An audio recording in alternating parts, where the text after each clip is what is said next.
Blue Coal presents The Shadow, the man of mystery who strikes terror in the very souls of shopkeepers, lawbreakers, and criminals.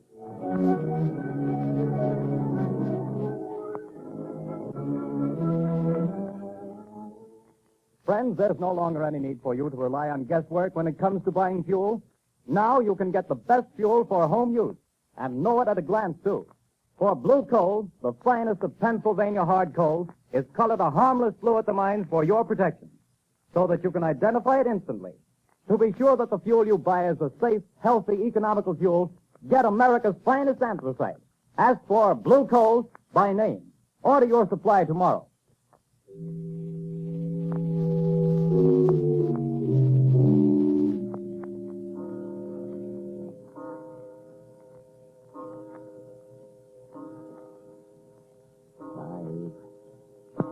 Arthur, don't. 7, 8, 9. This is the hour, my dear. I can't stand it, I tell you. Always at 9 o'clock it comes. But if I hear that horrible thing again, I'll go crazy. Oh, this awful house. But it's quiet, my dear. Way out in the country like this, I can install my laboratory here as soon as I get around to it. As for these strange sounds, well, haunted houses have always fascinated me. I've always wanted to meet a ghost, shake hands with him, invite him to tea. Stop talking like that. It's serious. Oh, I've tried to stand it for your sake, Arthur, but I don't know how much longer. My heart isn't strong, and I... Hear it? But that's only the wind, isn't it? No. It always starts like that. You know it does. Don't move. Listen. Arthur, it's coming. It's coming. It's coming. A ghost, eh? Well, we'll see. I'll meet him this time. I'll meet him halfway, too. Stop! Stop! Come, we'll both meet him. Give me your hand. No! Carolyn. Carolyn, it stopped. Can't you hear me? Goodness me. Has the shock killed her? No, her heart still beats. She's only fainted again. Just pass out here.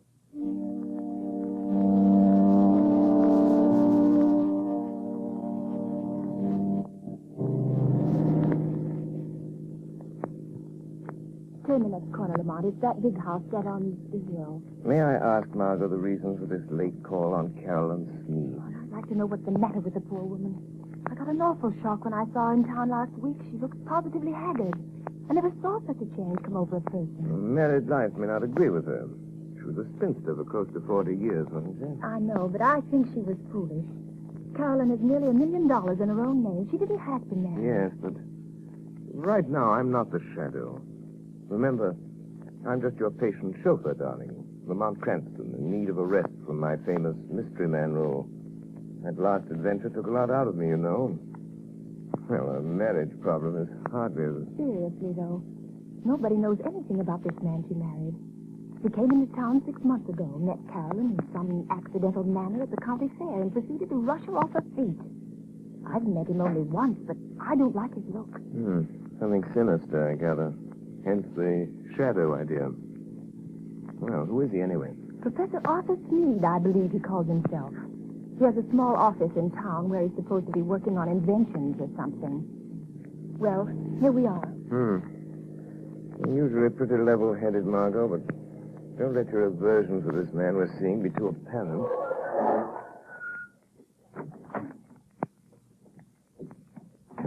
Dreary place, isn't it? I don't see any bell. I guess you're supposed to use the knocker. Here he comes. Well, who is... Oh, it's you, Miss Lane. Yes. Good evening, Professor Sneed. I hope we aren't too late. Too late?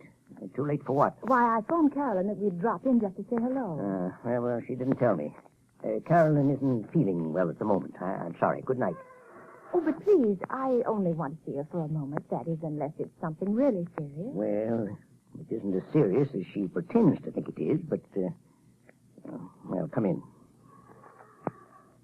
Thank you. This is my friend, Lamont Cranston. Come in. I'm very happy to see Mr. Cranston. I've heard a lot about him. How do you do? You say Carolyn is ill? She didn't mention it when I... It came on suddenly. She's been in a nervous condition lately, but it's mostly imaginary. I made her go to bed.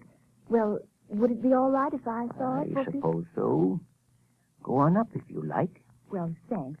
I'll only be a few minutes, Lamont. What seems to be the trouble with your wife, Professor Sneed? Oh, she's run down, I guess. Frightfully nervous. She has some absurd notion that this place is, well, haunted. Haunted? It's only the wind, of course, and the creaking of an old house. Ghosts. She keeps talking about ghosts. And I can't persuade her that there are no such things. Of course, old houses have a habit of getting themselves haunted, Professor. As for myself, I'm not so sure there aren't such things as ghosts. But surely, Mr. Cranston... Oh, not the conventional sort, perhaps, but... I mean people's spirits. Souls, whatever you want to call them. Haunting the places where they've been unhappy. Very interesting, I'm sure. But a lot of tosh. I put no stock in it. No? I was just noticing that rather rare book on the table, Professor. Neuroses of Death. What? If you're interested in that, I'm sure you must be interested in ghosts. I understand its morbid analysis of the factors of violent death are quite interesting. What do you know about it? Oh, I read all sorts of things, Professor. Professor Sneed, Oh, yes, Miss Lane? Carolyn wants her sedative. Oh, yes. I'll go up and give it to her. Did you find her comfortable, Miss Lane? Well, I think Carolyn is seriously ill. Yes, but more nerves than anything. Excuse me just a moment, won't you? Lamont, there's something wrong here. I was afraid there was. I don't know what it is, but it's something terrible. What's the matter with Carolyn? Well, she hardly recognized me, and she talks like one in a trance, as though she were in the grip of some deadly fear. When I suggested sending the doctor over, she shook her head, but I'm going to just the same. I can't help feeling it's that man, her husband. Yes, he isn't very pleasant, is he? His skin has an odd pallor. You see it on men who've spent some time in prison. There are many little traits of his behavior that interest me as a psychologist. A remarkable man. But you don't know... I don't know. But I think we'll investigate this more or less formally, Margot. I'll visit the professor tomorrow at his office in town. If there are ghosts involved here, perhaps the shadow can bring them to light.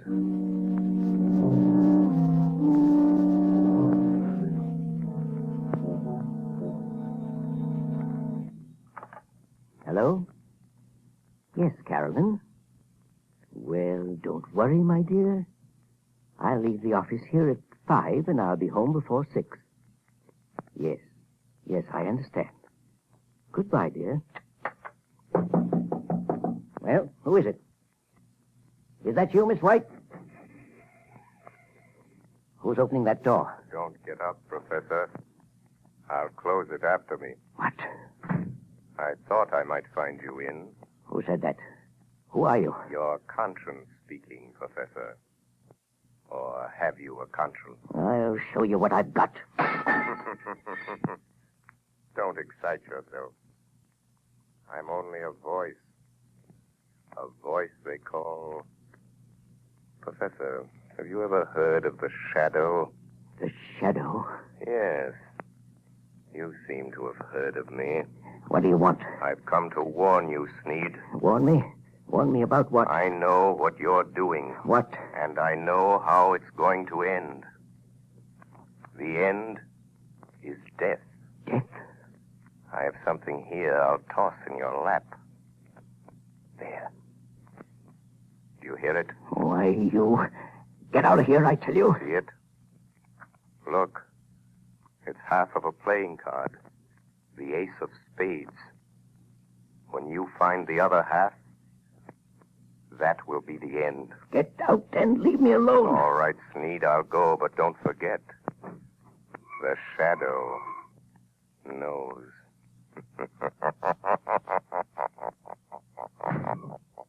Trying to frighten me with his tricks. Oh, coming back, are you? Oh, it's you, Miss White. There are two gentlemen here to see you, Professor Sneed. Two gentlemen? Well, I'm not I expecting... guess you may remember us, Professor Sneed. Spike. Your old friends, Spike Collins and Mr. Wilson here. Yes, of course.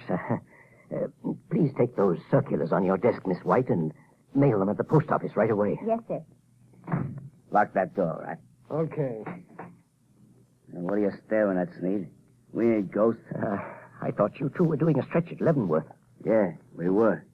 We framed a getaway. And now we come to see an old pal. Well, now listen, Spike. I'd help you if I could. Nuts. We've been watching you, and we know your game. We ain't got no time to stall. This old dame you married has got plenty I of... don't know what you're driving at. Well, you'll know if we squawk about that dame you married out in Idaho that croaked without anybody knowing what was the matter with her. Cards on the table, Sneed. Is this one signed our money over to you? Yes. She fixed her will in my favor. Well, what are you doing to get her? Well, she has a weak heart, and... I know. Playing ghost and scaring her to death, eh? That's too slow, Sneed. I got a better scheme. We break into the house. Stage your burglary, see? In a scuffle, the old dame gets shot. Dead. It's quick. No. You can't do that. No? You'll see.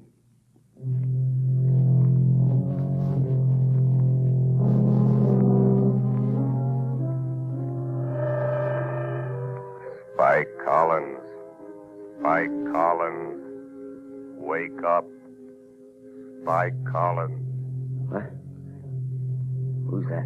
Just a voice, Collins. The voice of your own thoughts, coming to warn you. No one but you can hear me. Your friend Sneed is going to double-cross you tonight. Sneed is going to double-cross you. It's your move. Be there to prevent him. Be there in time. 6 o'clock.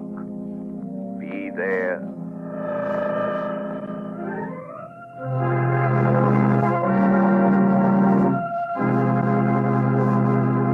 The Shadow will return in just a few moments. While we're waiting, ladies and gentlemen, I want to tell you about the ever-increasing popularity of blue coal, America's finest anthracite. Blue coal is winning new friends every day among New England housewives. They not only like the superior heat of blue coal, but they find that it simplifies housekeeping. This is because blue coal is so clean. It burns completely and does not send any particles of unburned carbon through the house to be deposited on furniture or woodwork. The drudgery of daily cleaning is reduced to a minimum with this clean fuel. Blue coal is the largest single brand of solid fuel prepared especially for home use. Each car is laboratory tested at the mines for purity and size before shipment. Blue coal is Pennsylvania's finest anthracite. So that you can personally identify this excellent fuel, it is actually colored blue at the mines. Order it by name. You will find the name of your nearest blue coal dealer listed in the Where to Buy It section of your classified telephone directory under the name Blue Coal.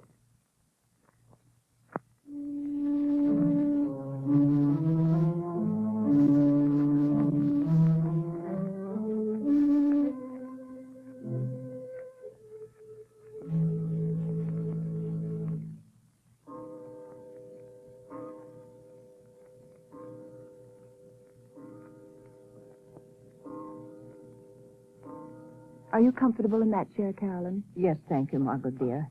And I do appreciate your coming out here and staying with me. I'm glad to do it. But it's 6 o'clock. Your husband ought to be coming home pretty soon, shouldn't he? He phoned just before you got here and said he was starting.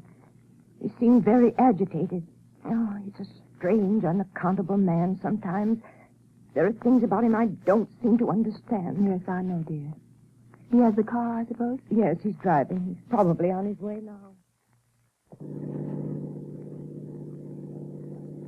I've got to think of something. I know. We leave town. You're driving rather recklessly, Sneed. You again. I'm going to haunt you. Try to forget that I'm here in the rear seat, if it annoys you. No, don't look under the seat. If I could only see you. get my hands on you, I'd show you how much it annoys me. Shut up. I'm the voice of your conscience, Sneed. Perhaps you have a conscience. After all, I could choke that voice down your throat without any trouble to my conscience. if you only had the power of second sight, you could see me. That's an invaluable gift, Sneed. Being able to see things that other men can't. Some people call it mental telepathy. Some by other names. Remember, I can see the pictures you make in your mind. I told you about that. You can warn all you like. That's not evidence. Not in court. A lot of wild guesses that don't mean anything. Well, doesn't it frighten you a little, Sneed? I simply will you not to see me, and you don't. Careful. There's a truck coming down the road. Better sound your horn. Good Lord, the fool's taking up the whole road. It's going to hit you. Look out. It's gone. There wasn't any truck there. No. I willed you to see it. And you saw it. No truck at all. Just hypnotism. Gosh, I'm having hallucinations. But that's the way to dispel hallucinations. Drive straight through them. Be careful. We're near your house. And this old mill road is tricky. What about it? Look, Sneed. There's a man in the road ahead of you. There is, eh? Really? Why, it looks like one of your two pals that called on you today. I knew he would be here, Sneed. Really? You're going to hit him if you don't watch out. More of your hallucinations. You think that I'll believe you again, don't you? Well, I won't. Look out. I hit him. This time, it was no hallucination, Sneed. He was in front of you.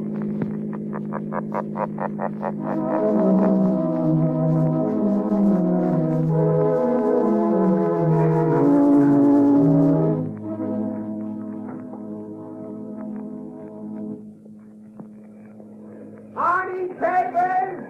Morning papers! Ex-convict Spike Collins found dead last night on the old mill road. Spike Collins, wanted by the police, found dead. Here, son. I'll take one. Here you are, sir. What's it all about, Lamont? Rain over. Found dead on Old Mill Road. But that's out of the Smith's place. Yes, I believe it is. Notorious criminal struck by automobile and killed. He was certainly struck by an automobile. I wonder if Steve knew anything about it.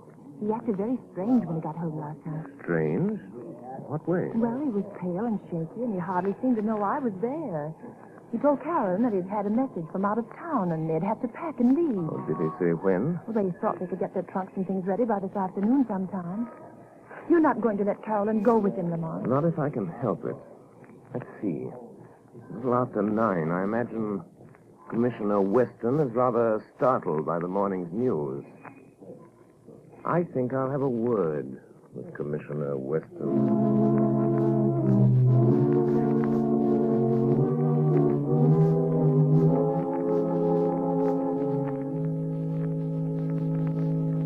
Commissioner Weston, they're sending Collins' body into the morgue. You went out there this morning and checked all details, Captain? Yes, sir, I did. And whoever hit him certainly smashed him up good. His face was all out of shape and couldn't recognize him. But we found these in his pocket. Now, let's see. A letter from his girl out west, looks like. Insurance policy. Library card of Leavenworth Penitentiary. And this ring, sir, that Collins always wore, with the figure 8 on it. Oh, yes. Well, it's a good job done, whoever did it. Tag that stuff and file it. Yes, sir. Let me know when the wagon gets here. Yes, sir. Police Department, Commissioner Weston speaking. Good morning, Commissioner. This is your good friend, the Shadow. Oh, yeah? Well, what the blazes do you want? To be of a little assistance, as usual. Yes, I see. I'm getting tired of this rigmarole, though heaven knows things happen when you phone. And what's the assistance today? Why didn't you investigate the ghost that haunts Sneed House, Commissioner, on the Old Mill Road? Well, you missed up on that one, Mr. Shadow. I don't put much stock in ghosts, but we went out there and checked up. Searched the house. There's no evidence. No. Go again today, Commissioner. And this time, I think you'll get your evidence.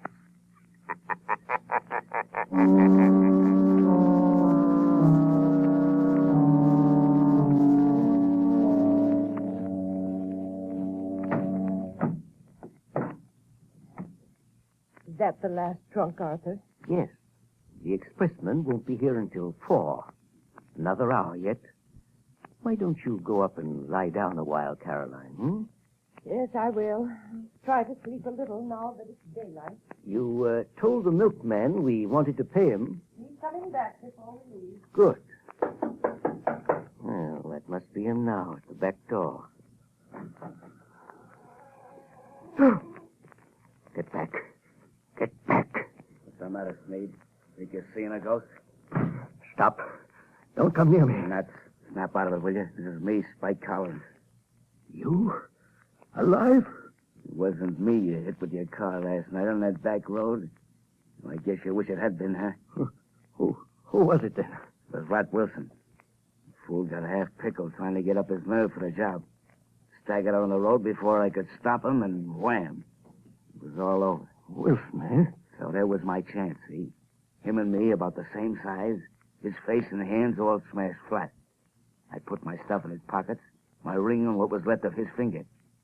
There I was, dead. And all that time you was giving me the double cross. And maybe I am a ghost, but I can still deal with you, Sneed. Who is it, Arthur? Just a minute, Carolyn. Now listen, Spike. There's only one way to see this thing through. You and I have got to stick together. The shadow is after us both. We've got to get out together, away from this shadow. Don't kid me anymore about the shadow. You see this cat? I'm here on business and I'm going through with it. Put the old lady out of her misery. Good Lord. What's the matter? There, on the table. Nothing but a torn playing card. The ace of spades, or half of it. You've got to stop it, Spike. You've got to stop. Arthur, what's the matter? Who's this man? Carolyn, this is a friend of mine. Friend. Sure, a friend. But I don't understand. The pistol, Yeah, that's my way of doing business, lady. Your husband does it different. He's been scaring you to death, ain't he? Making you think the place was haunted. You know how he always does it? Stop it, Spike. He used to be an electrician, see? He rigs up a sort of electric sound box with a remote control switch. He usually puts the switch over here by the door. Yeah, here it is. what's it all about, Arthur? The ace of spades. The end. Death. When he turns the switch, you hear the ghost dance. All you have to do is turn this knob. That's the way it works, lady. But I hear it. Arthur, I hear it. Turn that thing off, you idiot. What? I haven't turned it on. You haven't. Then what's making those sounds?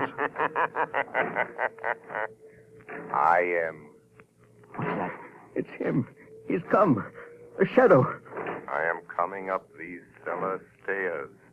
I will enter and stand beside you. Where is he?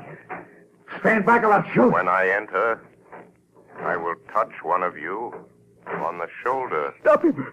Stop him. And that one will die. It's the cops. Come here, Steve. It's a plant. You call in the cops. No, don't shoot, Spike. The jig is up. You can have the bullet I was going to give your wife, you double-crossing skunk. Oh, you killed him. Come on, here we are. Go through that side room, boys. Okay. Stick him up. I got him. I'll stand still or I'll break your arm. Now, hand over that gat. All right. I'm through. You win. Spike Collins. Spike Collins? Why, I thought he was... Piece of bull. I thought you... Say, what is this?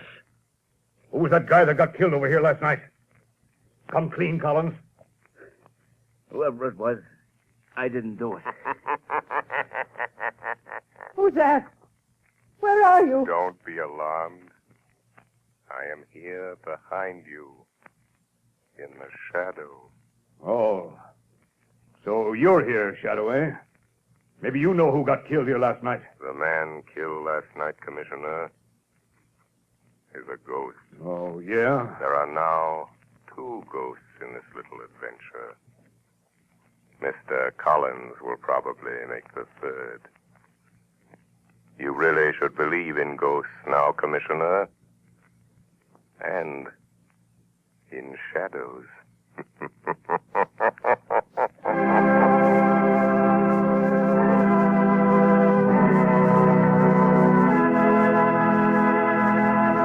And now, before today's adventure with the Shadow comes to a close, John Barkley, Blue Coal's own heating expert, is here to give us another of his practical talks on automatic heating. Ladies and gentlemen, Mr. Barkley. Good evening, friends. In former Sunday night talks of mine, I've shown you the importance of having the temperature of the home properly controlled with a Blue Coal automatic heat regulator. That is, in terms of health and convenience. Now, tonight, I'm going to give a 3rd important reason for automatic heating: economy. Most authorities will tell you that the proper degree of heat in the home is 70 degrees. But naturally, you can't by hand keep your fire from giving off more than 70 degrees of heat. But the Blue Coal automatic heat regulator can and does. But here's how that saves you actual fuel dollars. Heating engineers have discovered that for every degree you raise the temperature above the desired 70 degrees, your fuel goes up in cost 1.5%. So you see, friends, by automatically shutting off that heat, that extra, wasteful, unhealthy heat, heat regulator automatically saves on fuel costs. Why not investigate this Blue Coal heat regulator further? Ask your local Blue Coal dealer to give you a demonstration. The cost is only $18.95 plus a small charge for installation. You'll find it well worth every cent of that and more. Moreover, if you have any heating problems, discuss these also with your Blue Coal dealer.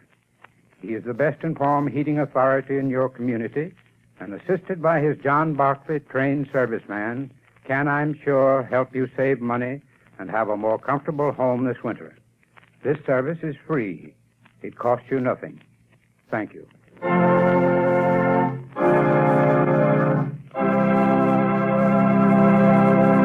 The Shadow adventure you have just heard is copyrighted by the Shadow magazine. The characters in this story are entirely fictitious. Any similarity to persons living or dead is purely coincidental.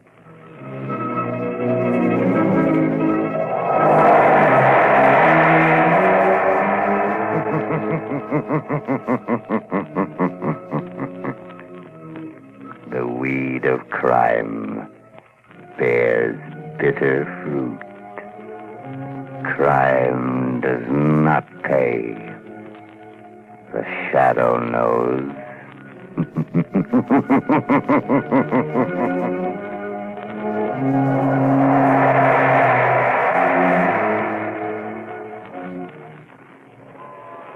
Extra! Extra! Hear all about it! Next week, same time, same station. The Shadow's latest adventure.